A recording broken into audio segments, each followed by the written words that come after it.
नमस्कार दोस्तों, मैं सत्यव्रत सॉन्ग राइटर। हमारे गाना लिखो चैनल में सभी सिंगर और दोस्तों का स्वागत है। आज मैं इस वीडियो में लेकर आया हूं भोजपुरी देशभक्ति गीत बिल्कुल नया। तो चलिए दोस्तों, इस वीडियो को आपको फुल और फ्री देते उससे पहले आपसे छोटी सी रिक्वेस्ट, अगर आप अभी तक हमारे चैनल को सब्सक्राइब नहीं किए तो तुरंत चैनल को सब्सक्राइब करके बगल में बेल आइकन घंटी दबा दीजिए ऐसे अच्छे वीडियो पाने के लिए। तो चलिए दोस्तों, वीडियो को स्टार्ट करते हैं।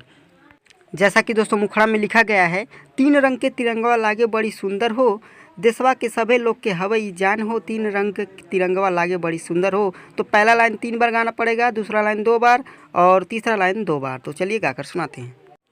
3 रंग के तिरंगवा लागे बड़ी सुंदर हो, 3 रंग के तिरंगवा लागे बड़ी सुंदर हो, 3 रंग के तिरंगवा लागे बड़ी सुंदर हो। हाय देशवा के सभे लोग के हवई जान हो, हाय देशवा के सभे लोग के हवई जान हो। 3 रंग के तिरंगवा लागे बड़ी सुंदर हो, 3 रंग के तिरंगवा लागे बड़ी सुंदर हो। मुखड़ा हो गया दोस्तों। चलिए पहले अंतरे की तरफ बढ़ते। पहले अंतरे में लिखा गया है, यही तिरंगवा खातिर कितना वीर शहीद हो गईले, अंग्रेजवन से आज़ादी हो दिला के चल गईले। यहाँ तक 2 बार गाना पड़ेगा। 3 रंग के तिरंगा के सभे दिले सलामी हो, इस लाइन को 3 बार गाना पड़ेगा। देशवा के सभे लोग के हवे ई जान हो, इस लाइन को 2 बार गाना पड़ेगा। 3 रंग के तिरंगा लागे बड़ी सुंदर हो, लास्ट लाइन को 2 बार गाना पड़ेगा। चलिए गाकर सुनाते हैं। यही तिरंगवा खातिर कितना वीर शहीद हो गईले, अंग्रेजवन से आज़ादी हो दिला के चल गईले। यही तिरंगवा खातिर कितना वीर शहीद हो गईले, अंग्रेजवन से आज़ादी हो दिला के चल गईले। 3 रंग के तिरंगवा, 3 रंग के तिरंगवा के सब दिले सलामी हो, होए 3 रंग के तिरंगवा के सब दिले सलामी हो। 3 रंग के तिरंगवा के सब दिले सलामी हो, है देशवा के सभी लोग के हवई जान हो, देशवा के सभी लोग के हवई जान हो।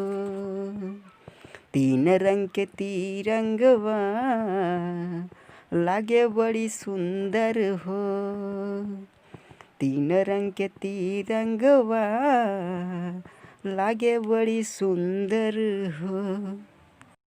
दोस्तों अगर कोई भी गाना लिखवाना है तो हमारे दोनों नंबर पर कभी भी आप कॉल कर सकते हैं। दोस्तों दूसरे अंतरे में लिखा गया है, देश के सेवा हमेशा हो, दिल से कईल जाला हो, देश में कहीं रहा केहू से भेदभाव ना कईल जाला हो। यहाँ तक 2 बार गाना पड़ेगा। 3 रंग के तिरंगवा हवे देश के शान हो, इस लाइन को 3 बार गाना पड़ेगा। देशवा के सभी लोग के हवे ई जान हो, इस लाइन को 2 बार गाना पड़ेगा। 3 रंग के तिरंगवा लागे बड़ी सुंदर हो, इस लाइन को 2 बार गाना पड़ेगा। चलिए गाकर सुनाते हैं।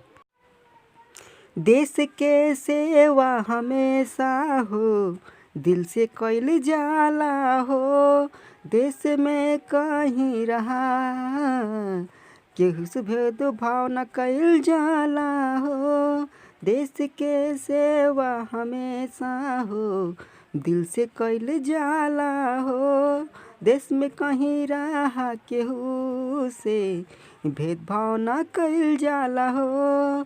3 रंग के तिरंगवा हवे देश के शान हो, 3 रंग के तिरंगवा हवे देश के शान हो, 3 रंग के तिरंगवा हवे देश के शान हो, है देशवा के सभे लोग के हवे ई जान हो, देशवा के सभे लोग के हवे ई जान हो।